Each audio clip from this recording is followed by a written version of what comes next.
자, 오늘의 말씀은 다니엘서 2장 44절에서 45절입니다. 今日の御言葉はダニエル2章の44節から見ていきます。 이 열왕의 때에 하늘의 하나님이 한 나라를 세우시리니 이것은 영원히 망하지도 아니할 것이요 그 국권이 다른 백성에게로 돌아가지 아니할 것이요 도리어 이 모든 나라를 쳐서 멸하고 영원히 설 것이라.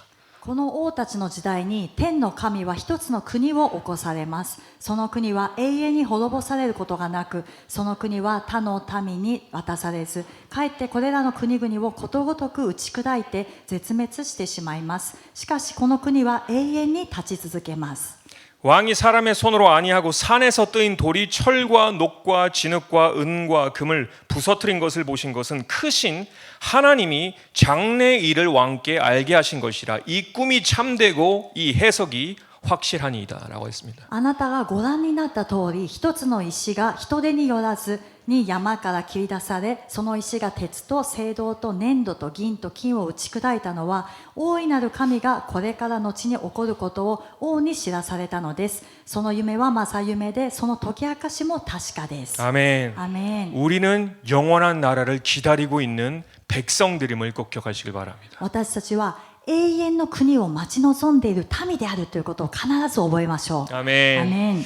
아멘. 브라질 하면은 축구가 아주 유명합니다. ブラジルといえばサッカーで有名ですね。 그래서 브라질 사람들은 축구에 매우 정말 진심이에요. それでブラジルの人は本当にサッカーをもう人生をかけてるくらい真剣なんです。 그래서 축구랑 인생을 많이 연결시켜서 철학과 같이 얘기를 합니다. だからブラジルではサッカーと人生をですね、こうつなげて哲学のように語るんですね。 그래서 어떤 분이 저한테 이렇게 얘기를 하는 거예요. ある方が私にこう言いました。 제가 이제 막 브라질에 와가지고 무슨 축구팀을 선택해야 되나 응원해야 되나 할 때에 私がブラジルに行ってどのサッカーチームを応援するべきかなというふうに考えていたときに、 아주 멋있게 막 말을 하더라고요. すごい格好つけて話してくれたんですね。 인생의 짜릿함을 추구하려면 人生の興奮を追い求めたいならば、 지는 팀을 응원해라. 負けている弱いチームを応援しなさい。 왜냐면 맨날 지다가 한 번 이기면 짜릿하니까 그 짜릿함을 원한다면 지는 팀을 응원해라. なんでかというと、いつも負けていて一度でも勝ったらすごい興奮するから、人生に興奮を求めるなら負けている弱いチームを応援しなさい。 그러나 굴곡이 없는 항상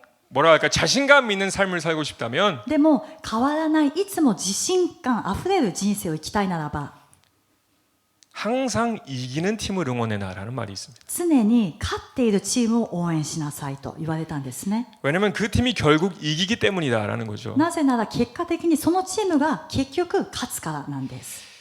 우리가 팀을 선택하면 좋든 싫든 평생을 함께 가야 되니까 잘 선택하라라는 거예요. それで私たちがチームを選ぶっていうのは、良くても悪くても一生そのチームを応援していくからちゃんと選びなさいという話だったんですね。 이란에 대한 뉴스를 보면서 저는 이 전쟁을 보면서 큰 깨달음이 많아요.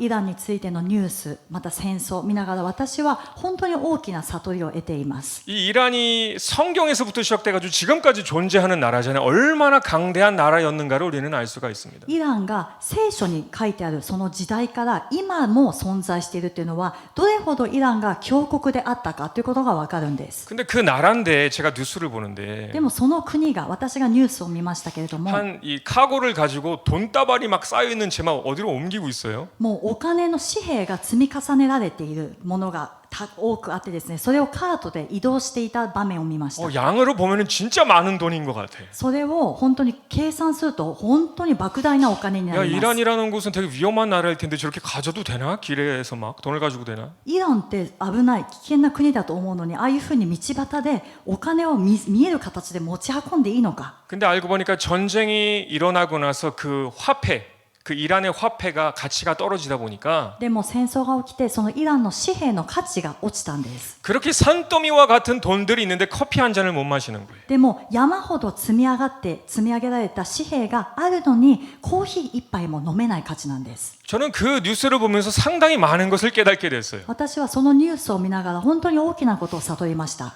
주님이 오시는 그 날에는 마찬가지 현생을 우리가 모두 경험하게 될 것이다. 主が来られるその日には、同じような現象を私たちみんなが経験するだろうと。 이 땅에 우리가 가치 있다라고 생각했던 그 모든 것들이 종이 쪼가리가 돼버리는 거예요. 私たちがこの地上で価値があると思っていたすべてのものが紙切れになってしまいます。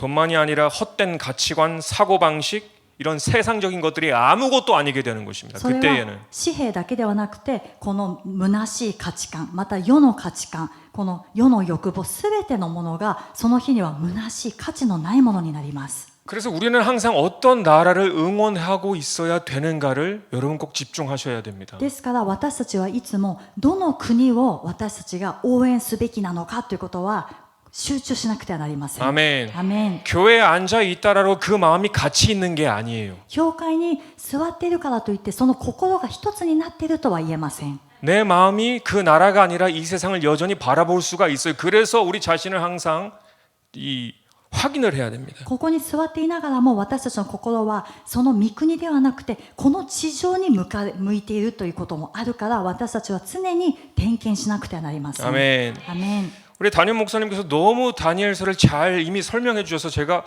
오늘 이 다니엘서를 해도 되는가라는 생각이 있었지만 もうダニエル先生がダニエル書をですね本当に詳しく最初から説明してくださったので私がダニエル書やってもいいのかなというふうに思いましたけれど 그래서 も 복습과 함께 좀 추가적으로 좀 함께 나누고 싶고자 하는 もう 것이 その 있습니다. 先生が教えてくださった復習も兼ねてまた今日もですね御言葉で学んでいきたいと思います。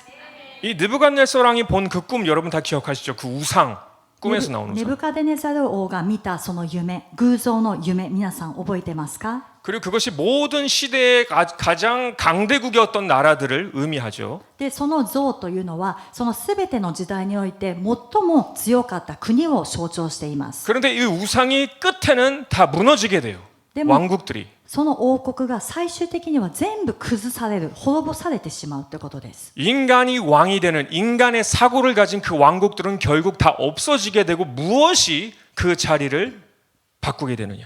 人間の思考人間によって建てられたものというのは全てなくなるということそして何によって建てられるのかという問題なんです。 그래서 느부갓네살 왕이 이 꿈을 꾸면서 가장 자기 심기를 건드린 내용이 이건데 で 뭐냐면 ネブカデネザル王が夢を見てでとてもちょっと心が、嫌な不快に思った部分がこれなんですけれども 34절 35절 보시길 바래요. 34、35節 또 왕이 보신즉 사람의 손으로 하지 아니하고 뜨인 돌이 신상의 철과 진흙에 발을 쳐서 부서뜨리매라고 했죠. あなたが見ておられるうちに一つの石が人手によらずに切り出されその像の鉄と粘土の足を打ちこれを打ち砕きました。 35절에 때에 철과 진흙과 녹과 은과 금이 다 부서져 여름 타작마당에 겨같이 되어 바람에 불려 간 곳이 없었고 우상을 친 돌은 태산을 이루어 온 세계에 가득하였나이다 라고 했습니다. その時鉄も粘土も青銅も銀も金も皆共に砕けて夏の麦打ち場のもみ殻のようになり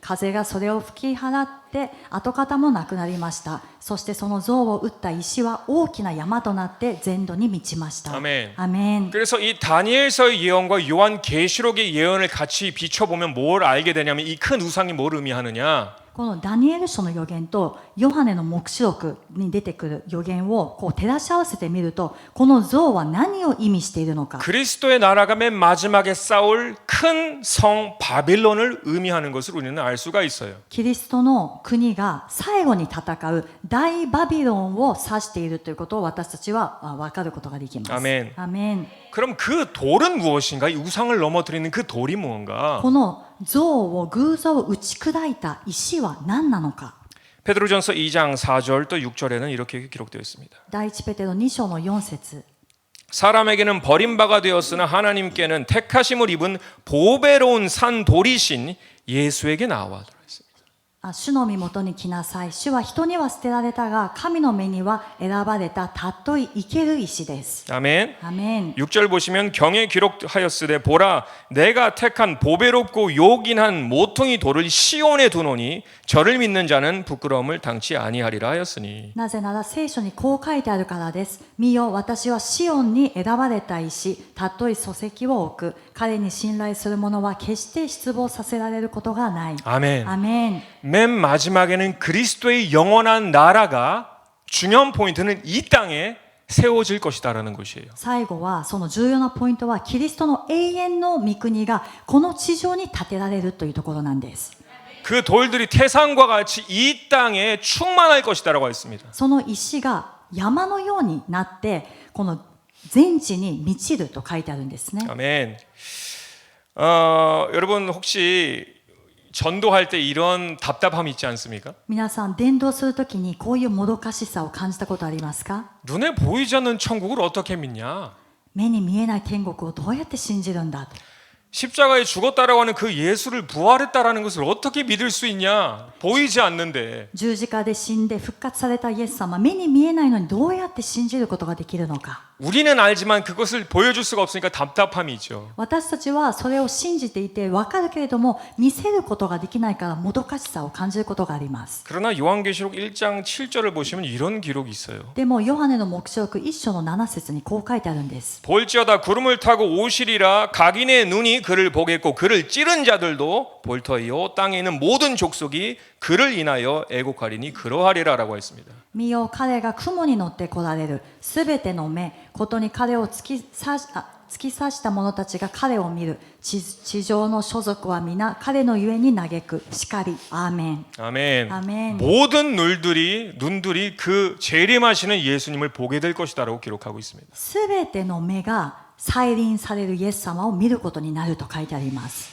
여러분 속에 혹시 눈에 보이지 않는데 심판을 하는 것을 죽어봐야지 심판이라는 게 있죠. 어떻게 아느냐라고 말하시는 분들이 계세요. 皆さんの中でもこう裁きというのは目に見えないけれども死んでみなきゃわからないというふうに思う、そして聞いたことがある方がいらっしゃると思います。 성경에서는 그런 기록이 있지만 이걸 어떻게 믿을 수 있냐? 이거 확신을 가지지 못하시는 분들이 많아요. こう聖書にはそのように書いてあるけれどもこれをどうやって信じることができるのかというふうに確信を持てない人が結構いるんです。 근데 제가 좀 힌트를 드리자면 보여지는 심판 때만이 있는가? 보여지지 않는 심판 때는 없는가? 이것을 함께 생각해 보길 바라는 것은 で皆さんにちょっとヒントを与えたいのが見えない裁きだけがあるのか見える裁きはないのかということについて話したいと思います。 미에루 사바키 다케가 아르노가 미에나이 사바키와 나이노가 이것이죠.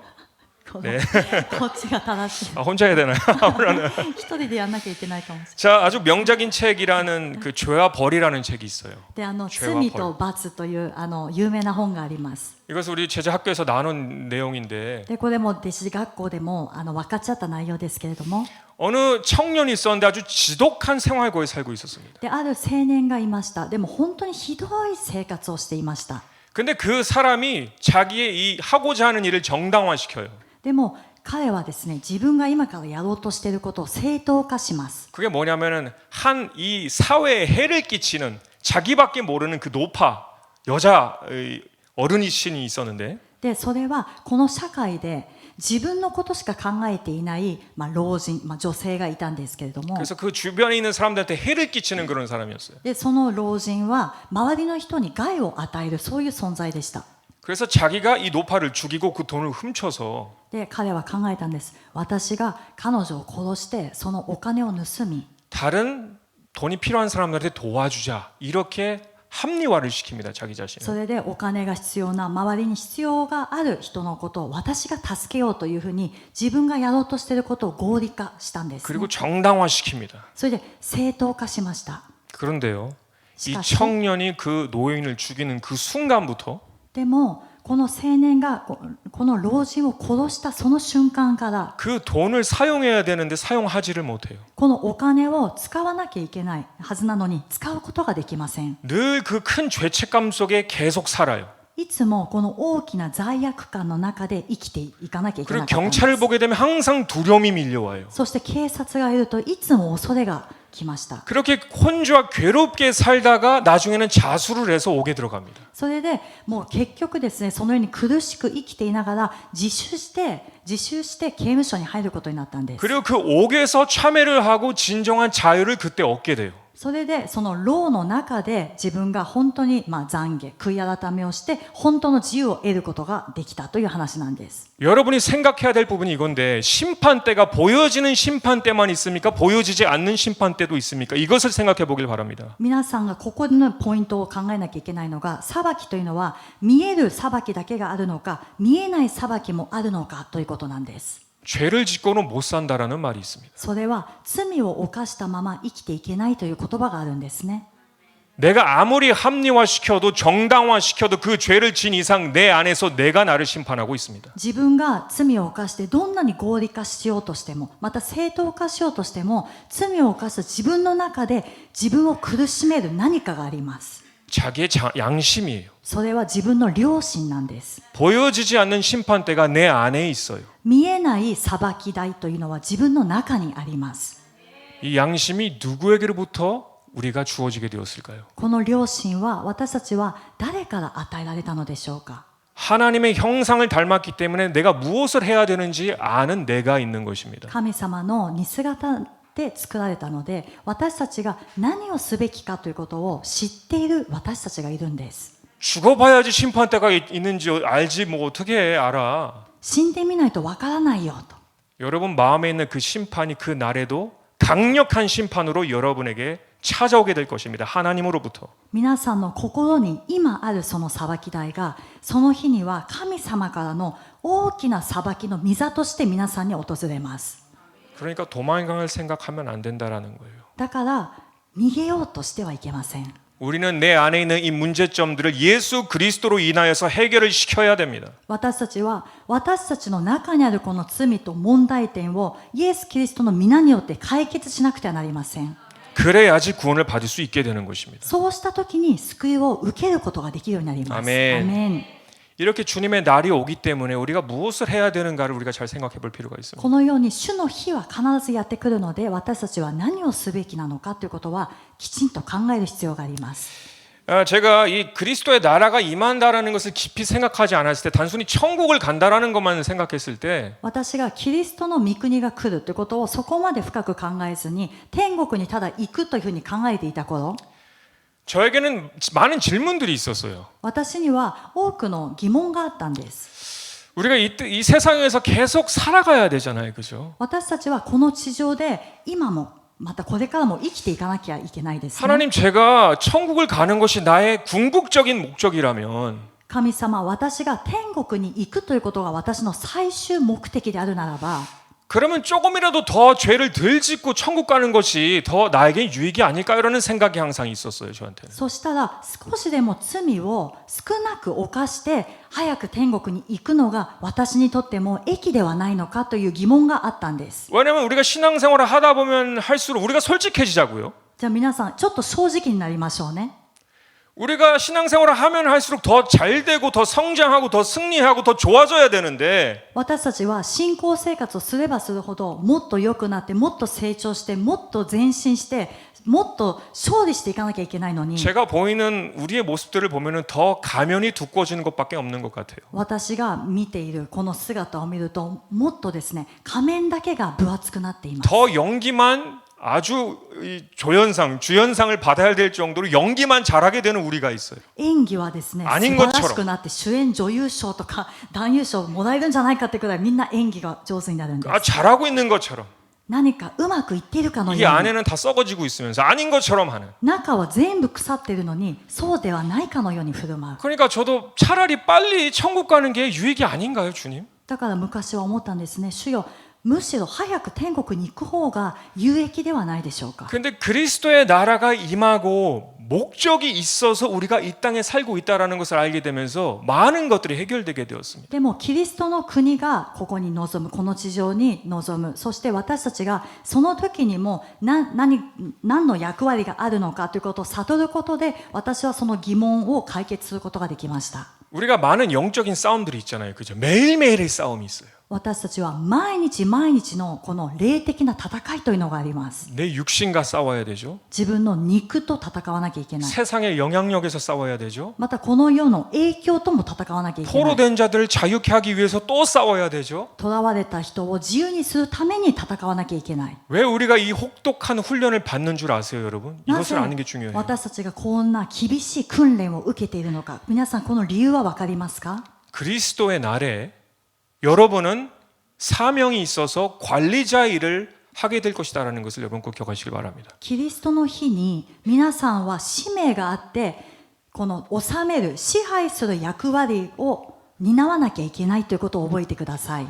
그 날에 주님께서 다 혼자 해주시는 것이 아니라 우리는 주님과 함께 다스리는 자들이 될 것입니다. その日、主が全部一人でやってくださるんじゃなくて、私たちもまた主と共に治める、支配するものになるんです。 아멘. アメン。 요한계시록 11장 15절을 보시면 黙示録11章の15節を見ると、 일곱째 천사가 나팔을 불며 하늘에 큰 음성이 나서 가로되 세상 나라가 우리 주와 그 그리스도의 나라가 되어 그가 세세토록 왕노릇하리로다 하니 第七の御使いがラッパを吹き鳴らした。すると天に大きな声が起こっていった。この世の国は私たちの主およびそのキリストのものとなった。主は永遠に支配される。 아멘. 아멘. 저한테 매우 중요한 포인트가 세상 나라가 우리 주와 그 그리스도의 나라가 되어서 그가 세세토록 왕노릇 하시리로다라고 기록되어 있습니다. どういうふうに書いてあったかというと、この世の国々が主のものとなった。そして主が永遠に支配されると書いてあったんです。 아멘. アメン。 우리 또한 주님과 함께 그 이 땅에 와서 그 나라가 영원토록 세세할도록 같이 통치하게 될 것입니다. 私たちもまた主と共にこの地上で永遠にこの国を治めるようになります。アメン。アメン。 자, 요한계시록 19장 11절을 보시면 주님께서 하늘에서부터 임하시는 재림하시는 장면이 나옵니다. 黙示録19章の11節を見ると、主が天から再臨されるその場面が出てきます。 자, 제가 먼저 읽겠습니다. 또 내가 하늘이 열린 것을 보니 보라 백마와 탄 자가 있으니 그 이름은 충신과 진실이라 그가 공의로 심판하며 싸우더라. また私は開かれた天を見た。見よ白い馬がいる。それに乗った方は忠実また真実と呼ばれる方であり、義をもって裁きをし戦いをされる。 그 눈이 불꽃 같고 그 머리에 많은 면류관이 있고 또 이름 쓴 것이 하나가 있으니 자기밖에 아는 자가 없고 その目は燃える炎であり、その頭には多くの王冠があって、ご自身のほか誰も知らない名が書かれていた。 자, 13절이 예수님임을 우리가 알게 되는데요. 13節はイエス様であることがわかるんです。 또 그가 피 뿌린 옷을 입었는데 그 이름은 하나님의 말씀이라 칭하더라라고 했습니다. その方は血に染まった衣を着ていて、その名は神の言葉と呼ばれた。 아멘. アメン。 예수님께서 먼저 하늘에서부터 임하시는 장면이에요. 그런데 중요한 것은 누가 함께 예수님과 내려오는가? これはイエス様が先に天から下って来られる、再臨される場面なんですけども、重要なのは誰がイエス様と共に降りてくるのか。 14절입니다. 14節です。 하늘에 있는 군대들이 희고 깨끗한 세마포를 입고 백마를 타고 그를 따르더라라고 했습니다. 天にある軍勢は真っ白な清い麻布を着て白い馬に乗って彼に付き従った。 아멘. 아멘. 예수님만 혼자 재림하신 것이 아니라 그 모든 성도들이 같이 내려옴을 볼 수가 있는 것입니다. イエス様はお一人で再臨されたのではなくて、すべての生徒たちがイエス様と共に降りてきたんです。 아멘. アメン。 자, 그리고 7절, 8절. 7, 이 8. 깨끗한 세마포를 입은 사람들이 누군가 우리가 잘 아는 기록이에요. この清い麻布を着たのは誰なのか。 7절, 8절. 우리가 즐거워하고 크게 기뻐하여 그에게 영광을 돌리세. 어린 양의 혼인 기약이 이르렀고 그 아내가 예비하였으니 私たちは喜び楽しみ神を褒めたたえよう。子羊の婚姻の時が来て花嫁はその用意ができたのだから。 그에게 허락하사 빛나고 깨끗한 세마포를 입게 하셨은즉 이 세마포는 성도들의 옳은 행실이로다 하더라. 花嫁は光り輝く清い麻布の衣を着ることを許された。その麻布とは生徒たちの正しい行いである。 아멘. アメン。 예수님과 함께 이 세마포를 입은 우리, 즉 여러분이 잘 아시는 하나요매들이 같이 내려온다라는 것입니다. イエス様と共にこの清い麻布を着た私たち、清いキリストの花嫁たちが一緒に降りてくるということです。 아멘. アメン。 그래서 우리는 반드시 휴거해야만 하는 이유가 여기 있습니다. だから私たちは必ず敬虚されなきゃいけない理由がここにあるんです。 아멘. アメン。 자, 스가랴 선지자도 똑같은 이야기를 합니다. ゼカリアの預言者ゼカリアも同じことを言いました。 14장 3절 4절 중간까지 보시면은 14章の3節。 그때 여호와께서 나가서 그 열국을 치시되 이왕 전쟁 날에 싸운 것 같이 하시리라. 主が出てこられる決戦の日に戦うようにそれらの国々と戦われる。 아멘. 그날에 그의 발이 예루살렘 앞 곧 동편 감람산에 서실 것이오라고 했습니다. 途中まで読みます。その日主の足はエルサレムの東に面するオリーブ山の上に立つ。 아멘. アメン。 이 감람산도 사도행전 1절을 보시면 승천하시는 곳이 감람산이고 내려오실 곳이 감람산임을 똑같이 일치하게 말하고 있어요. このオリーブ山というのはイエス様が使徒の働き一章を見ると昇天されたのもオリーブ山山であって、また降りてこられるのもオリーブの山と書いてあるんですね。 그리고 보시길 바라는 것은 서실 것이오라고 했습니다. 그냥 영적으로 공중에 오시는 분이 아니라 그 발이 땅을 디딜 것이다라는 것이에요. ただ空中でさまよっているんじゃなくて、その足が地につく、立つと書いてあります。 누가 예수님을 뒤따라오는가? 여기도 마찬가지로 기록되어 있습니다. ここで誰がイエス様に付き従って、ついてくるのか、同じように書いてあります。 5절 후반부만 보실게요. 5節の後半部分。 나의 하나님 여호와께서 임하실 것이요 모든 거룩한 자가 주와 함께 하리라라고 말했습니다. 여기서도 私の神主が来られる、すべての生徒たちも主と共に来ると書いてあります。 아멘. アメン。 그러니까 우리가 생각하셔야 될 게 이것인데 예수 그리스도의 나라는 하늘에만 있는 것이 아니라 통일되어진다라는 것을 여러분 기억하시길 바라요. ですから私たちが知らなきゃいけないのは、イエス・キリストの国は天国だけにあるのではなくて、統一されるということを知らなくてはなりません。 근데 그것이 이 지상에 마지막 때에 예수 그리스도의 왕국이 여기에 세워질 것이다라는 것입니다. でもそれはこの地上に終わりの時には、イエス・キリストの王国がこの地上に建てられるということなんです。 그리고 우리는 주님과 함께 만국을 다스리게 될 것입니다. 요한계시록 2장 25절 26절. そして黙示録の2章を見ると、私たちはイエス様と共にその国を治めるようになります。 2장 25절 26절. 다만 너희에게 있는 것을 내가 올 때까지 굳게 잡으라. ただあなた方の持っているものを私が行くまでしっかりと持っていなさい。 26절. 이기는 자와 끝까지 내 일을 지키는 그에게 만국을 다스리는 권세를 주리니라고 했습니다. 勝利を得る者、また最後まで私の技を守る者には諸国の民を支配する権威を与えよう。 아멘. アメン。 끝까지 이기는 자에게는 만국을 다스리는 주님과 함께 다스리는 그 역할을 주게 될 것이다. 最後まで勝利を得る者には主と共に治める、その王国を、治める、支配する力を与えようということなんです。アメン。アメン。 사도 바울도 아주 재미있는 고백을 합니다. 使徒パウロも面白い告白をしました。 고린도전서 6장 2절의 말씀인데요. 第一コリント6章の2節。 성도가 세상을 판단할 것을 너희가 알지 못하느냐? 세상도 너희에게 판단을 받겠거늘 지극히 작은 일 판단하기를 감당치 못하겠느냐라고 했습니다. あなた方は生徒が世界を裁くようになることを知らないのですか？世界があなた方によって裁かれるはずなのに、あなた方はごく小さな事件さえも裁く力がないのですか？ 그리고 3절 앞부분을 보시면 이런 기록도 있습니다. また3節の前半部分を見ると、 우리가 천사를 판단할 것을 너희가 알지 못하느냐라고도 하였습니다. 私たちは御使いをも裁くべきものだということを知らないのですか？ 주님의 날이 오시면 우리는 주님과 함께 다스리고 관리하는 관리자의 역할을 하게 될 것입니다. 主の国が望んだら、私たちはその日主と共に治めて、主と共に管理するものになります。 아멘. アメン。 그래서 우리가 이 세상에 있는 많은 영적인 싸움들이 왜 있느냐, 우리를 준비시키시는 것이에요. だから私たちがこの地上で生きている間に、なぜこれほど多くの霊的な戦いがあるのか、それは私たちを備えさせるためなんです。 그러니까 여러분이 영적인 싸움을 피하는 게 아니라 우리는 더 나아가서 싸워서 승리해야 됩니다. 그것이 우리의 부르심이에요. ですから私たちは霊的な戦いを避けて逃げようとしてはならないんですね。私たちはそれに立ち向かって必ず勝利していかなきゃいけないんです。 아멘. アメン。 예수 그리스도께서 이 땅에 오셔서 고난을 통해서 순종을 배우시고 イエス様はこの地上に来られて苦しみを通して従順を学ばれました。 인류를 구원시키시는 대제사장의 심호배의 일을 하실 수 있게 되셨다라고 했습니다. そしてイエス様はその人類を救う大祭司、しもべの働きができるようになったと書いてあります。 우리 또한 이 땅에서 고난을 배우는 이유는 그 일을 통해서 순종을 배우고 私たちもまたこの地上で苦しみを通る、経験する理由はそれを通して従順を学び、 우리도 그 날에 대제사장과 같은 역할을 하게 되기 때문이다라는 것입니다. 私たちもその日には大祭司のような役割をしなきゃいけないからだということを覚えてください。アメン。アメン。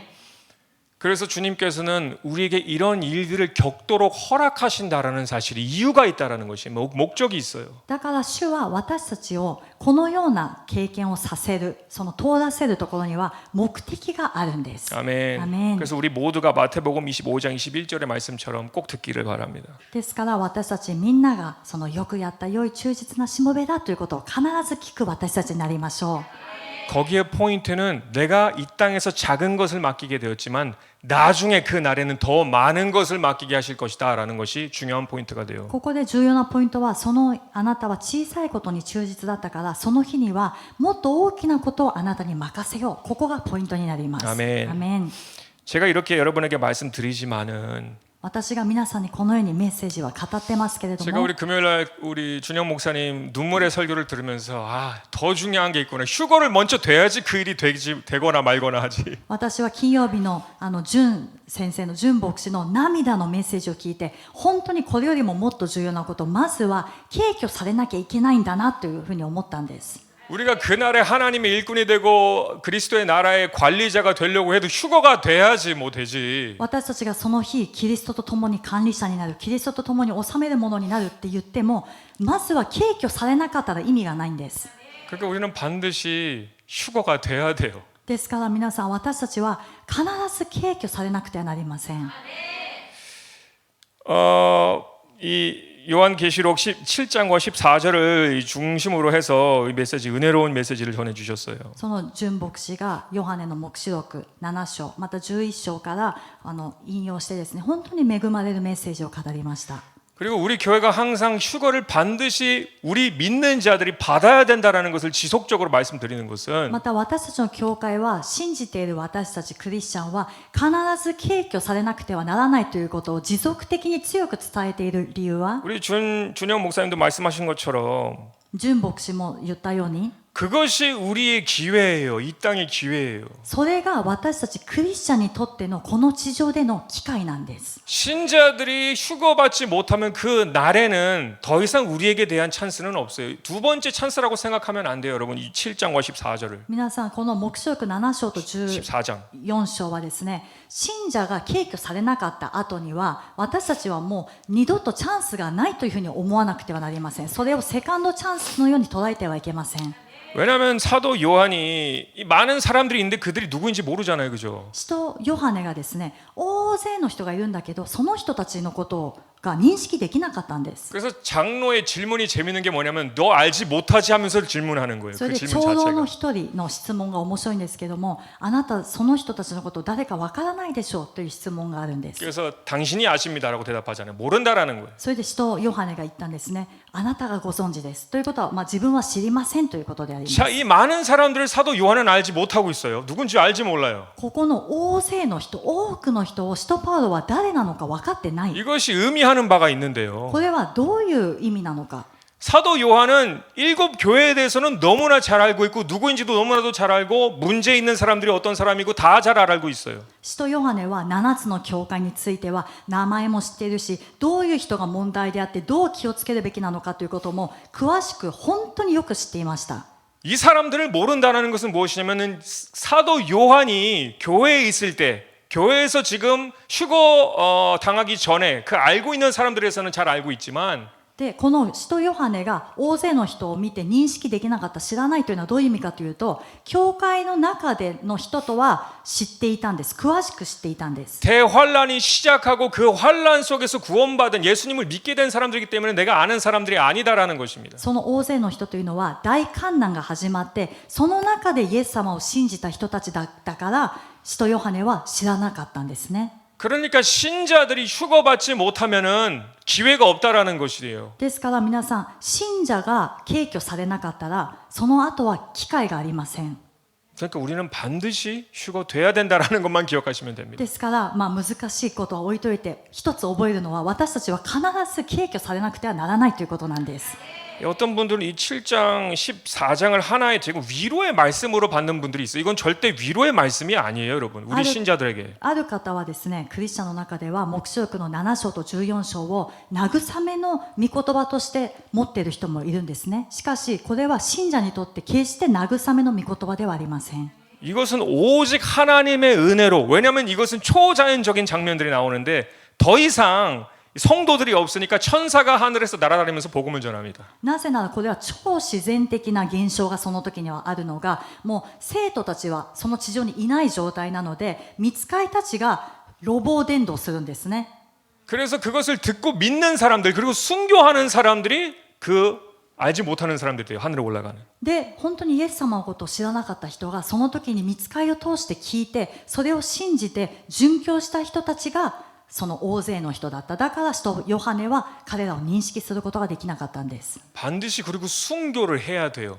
彼らは必ずその中で殉教しなくてはなりません。 근데 그날에 순교하는 것도 얼마나 힘드냐면 でも皆さんその日に殉教するということもどんなに苦しいことかというと 그 대환란 때는 성령님의 역사심이 사람 내면 안에 있는 것이 아니라 겉에서만 역사를 하십니다. 大観難の時には聖霊様の働きというのは私たちの内側の働きはもうなくなるので外側での聖霊様の力だけがある状態なんです。 그래서 우리 그리스도인들은 성령을 받으니까 내 안에서 내가 의인됨을 증명해 주세요. です 성령님께서. から私たちクリスチャンは聖霊様をこう内側に招き入れるので私たちがクリスチャンになったということを聖霊様が証人となってくださるんです。 근데 그때는 오로지 내 의지로 그 믿음을 보여야 돼요. でもその大観難の時にはただ自分の意志だけで自分の信仰を示さなくてはなりません。 그게 무엇이냐? 순교로 내 믿음을 주님 앞에 보여드려야 돼요. 내 의지를 보여드려야 돼요. それは何かというと殉教というものを通して自分の信仰自分の意志を主に見せなきゃいけないんです。 그러니까 우리는 꼭 휴거를 받아야 돼요. 이것은 더 이상 이야기할 게 없어요. これ以上ですね話す必要はないくらい私たちはただ必ず敬虚されなきゃいけないんです。 아멘. アメン。 요한계시록 14장 12절 13절도 나눴는데 ヨハネの黙示録14章12節 예수 믿음을 지키는 자니라. 자, 읽겠습니다. 성도들의 인내가 여기 있나니 저희는 하나님의 계명과 예수 믿음을 지키는 자니라. 神の戒めを守りイエスに対する信仰を持ち続ける生徒たちの忍耐はここにある。 또 내가 들으니 하늘에서 음성이 나서 가로되 기록하라. 자금 이후로 주 안에서 죽는 자들은 복이 있도다 하시매 성령이 가라사대 그러하다. 저희 수고를 그치고 쉬리니 이는 저희의 행한 일을 따름이라 하시더라. また私は天からこう言っている声を聞いた。書き記せ、今からのち主にあって死ぬ死者は幸いである。御霊も言われる。しかり彼らはその労苦から解き放たれて休むことができる。彼らの行いは彼らについていくからである。 아멘. アメン。 주님이 말씀하시기를 지금 순교하는 게 좋다라는 거예요. 主が言われたんですね。その大観難の時に今殉教した方がいい。死ぬ者は幸いであると。 지금 순교하는 것이 너에게 최고의 선택이야라는 말을 주님께서 하신다면 얼마나 무서운 날일까요? 그 날이. 主が今死ぬのがあなたにとって最高の選択だよって言われたのであればその日はどれほど恐ろしい日でしょうか。 왜냐하면 그 나중에 기록을 보게 되면은 죽고 싶어도 죽지 못하는 날들이 또 도래하기 때문입니다. なぜなら後の後の記録を見ると死にたくても死ねない日というのがまた到来するからです。 그러니까 이 대환란이라는 것은 살벌한 날이 될 것입니다. ですから大観難というのは本当に殺伐したそういう日々になります。 그러니까 우리 여기 계신 한 분 한 분 대환란을 통해서 어떻게 잘해보려고 할 생각하지 마세요. ですからここにいる皆さん一人一人大観難の中でどうにかうまくやってみようという思いは捨ててください。 뭐 어떤 두 번째 찬스가 있는 것처럼 생각하지 마세요. 없어요. そして 그날에는. 景気を逃しても何とかすれば2度目のチャンスがあるんじゃないかというふうに思わないでください。その日にはチャンスがないんです。 아멘. 우리가 요한계시록을 잘 알아야 되는 것이 그 기록 자체가 은혜의 해를 다루는 것이 아니라 심판의 해를 다루는 기록이에요. このヨハネの黙示録の記録をよく知らなきゃいけないのがその記録自体が恵みの時を記録しているのではなくて裁きの時を記録している記録なんです。 자기를 희생시키는 어린 양의 양을 다루는 책이 아니라 왕 중의 왕 심판자로 임하시는 그 날을 기록하는 것이 계시록이에요. 私たちのために来られる子羊イエス様というものではなくて裁き主イエス様大きな裁きを持って来られるイエス様が書かれているのがヨハネの黙示録であります。 아멘. 그래서 이 질문을 할 때 그 의도가 있잖아요, 그죠?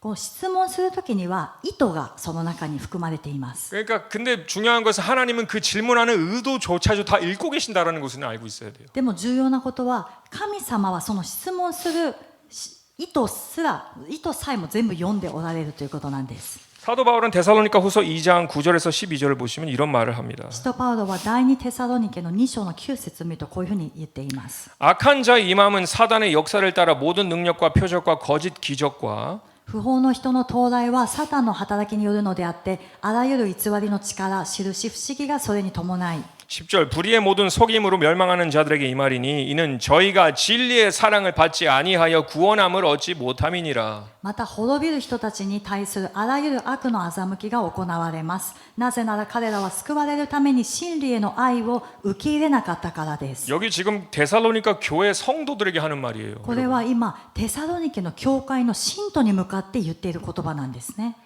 11절 이러므로 하나님이 유혹을 저희 가운데 역사하게 하사 거짓 것을 믿게 하심은 それゆえ神は彼らが偽りを信じるように惑わす力を送り込まれます。 12절 진리를 믿지 않고 불의를 좋아하는 모든 자로 심판을 받게 하려 하심이니라라고 했습니다. それは真理を信じないで悪を喜んでいたすべてのものが裁かれるためですと書いてあるんです。 그 질문의 의도조차도 하나님은 알고 계신다라는 것이에요. その質問の意図さえも神様は全部ご存知であります。 진리를 믿지 않고 불의를 좋아하는 자로 심판받게 하려 하신다. 真理を信じない、愛さないで不義を愛していた人が裁かれるためであると。 그래서 거짓 것을 믿게 한다라고 했습니다. で、偽りの力、偽りを信じるその惑わしの力を送らせるんですね。 그럼 우리 참된 그리스도인은 어떻게 사는가 13절입니다. そしたら真の本物のクリスチャンはどうやって生きるのか13節 주의 사랑하시는 형제들아 우리가 항상 너희를 위하여 마땅히 하나님께 감사할 것은 하나님이 처음부터 너희를 택하사 성령의 거룩하게 하심과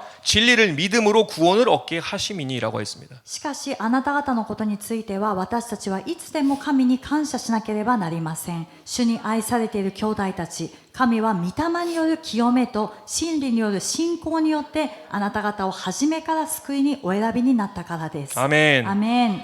성령의 거룩하게 하심과 진리를 믿는 사람들이라고 했습니다. 信仰による清めと真理を信じる信仰。 이것이 바로 참된 그리스도인, 추거받는 그리스도인의 삶이에요. これが本物のクリスチャン、敬虚されるクリスチャンの生き方であります。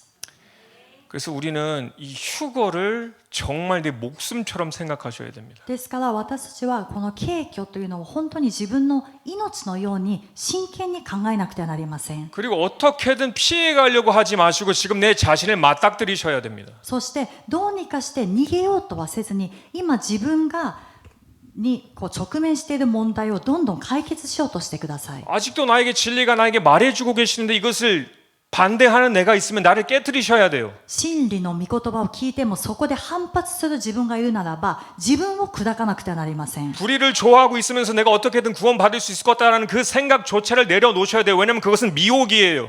不義を愛しながらも行っていながらもどうにかすれば天国に行けるだろうって思っていることも惑わしだから、これは切り捨てなくてはなりません。 그것은 하나님이 허락하시는 미혹이라고 했습니다. そして終わりの時代、これは神様が許可される惑わしなんです。 우리는 항상 그래서 우리 교회는 거룩함을 추구하는 이유가 그것입니다. だから私たちの教会が清さを追い求めている理由はまさにこれなんです。 그리고 늘 진리 안에서 살려고 하는 내 자신을 치는 삶이 그래서 우리는 참된 그리스도임을 알게 되는 것입니다. それでいつも真理の中で自分を打ち叩いて従わせて生きていこうとする、これが本当のクリスチャンの姿なんです。 아멘. 아멘. 그래서 우리가 이 요한계시록 7장 14절을 소위 휴거받지 못한 이들을 위해서 그들의 마음을 어떻게 좀 위안을 해주려고 하는 말씀이 아님을 꼭 기억하시길 바랍니다. ですから黙示録の7章と14章は敬虚を逃してしまった人を慰める愛の御言葉、恵みの御言葉として捉えてはならないということは心に留めましょう。 아멘. 아멘. 그래서 복음서에는 주님이 항상 도둑과 같이 올 것이다라고 말씀하신 이유예요. だから福音書には主がいつも盗人のようにやってくると書かれている理由はそれなんです。 그리고 덫과 같이 임할 것이다라고 하신 이유입니다. もう 덫과 突 같이 然やってくるんです 완화의 ね。 연이. 罠のように。 그리고 우리에게 항상 근신하고 깨어 있어라라고 말씀하신 이유도 그것입니다. また私たちにいつも慎んで目を覚ましていなさいと言われた理由もこれであります。 그리고 청함 받은 자는 많으나 택함 받은 자는 적다라고 말씀하신 것도 그 이유입니다. また招待されるものは多いが選ばれるものは少ないと言われたのもこれが理由なんです。 그러니까 우리는 늘 그리스도의 나라를 또 그 날에 주님과 함께 통치하고 또 여러 일을 해야 되지만 私たちはいつもキリストのその到来する日を、そしてその日が来たら私たちは主と共に統治したり支配したり、いろいろやることがありますけれども、 이것은 나중 일이고 가장 중요한 것은 휴거받는 것입니다. これは後のことであって、今最も重要なことはこの終わりの時代に敬虚されることであります。 이것이 없으면 그 다음 또한 없기 때문입니다. なぜならこれを逃してしまったらその後の統治する支配するという話もなくなるからです。 그래서 저와 여러분은 항상 주님의 날이 임박하게 오실 것임을 기억하고 ですから皆さんと私は主の日が差し迫っているというこの緊急性を理解して、 그리고 항상 하늘을 바라보면서 예수님의 오심을 기다리는 저와 여러분 되시기를 예수 그리스도로 축복합니다. いつも天を見上げてイエス・キリストの再臨を待つ皆さんと私になるように主の皆で祝福いたします。 아멘. アーメン。 우리 같이 お 기도하시겠습니다. 祈りします。